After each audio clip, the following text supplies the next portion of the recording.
Sebab tu tadika ni no ayat tak ada dah. Nah, sebab keruya kata tadi lah.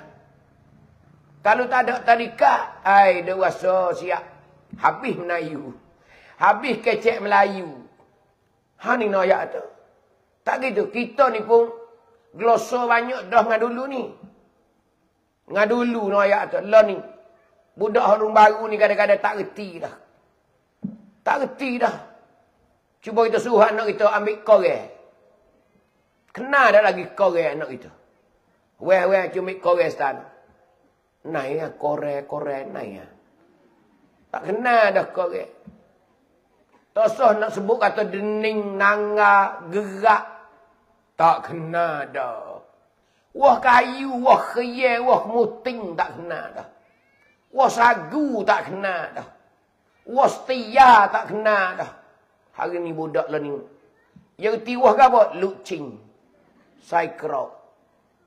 Ha tu nak oyak hari ni habis dah. Habis dah. Tapi masih lagi bertegak. Kerana tadika masih lagi mara ke depan. Sebab tu tadika ni utama sekali. Bukan kita orang petani ni ketegak agama yang kita duk bela sampai ke hari ni 2 perkara besar-besar. 3 perkara. Yang pertama tadika, yang keduanya Quran kadai zaman dulu. Yang ketiganya kalah pondok. Pondok-pondok yang ada tempat kita. Inilah duk mempertahankan tempat kita. Sampai ke hari ni alhamdulillah. Bahasa Melayu tak habis. Cakap Melayu tak habis. Nak royak tu.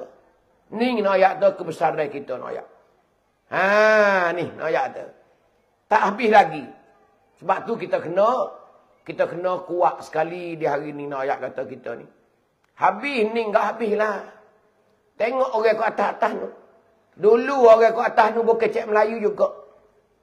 Orang kat situ kat mana kecek Melayu belakang. Lah ni tempat-tempat je dah. Tempat-tempat dah kat situ pun. Ada cakap Melayu Kedah dah. Hampir mana tu. Hebatlah kami ni. Kami nak pergi sama lah. Allah, nak pergi ni tak hebat kami sikit.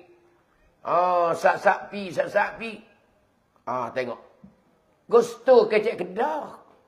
Tu nak rakyat kata. Nak rakyat kata. Tu. Nak rakyat kata.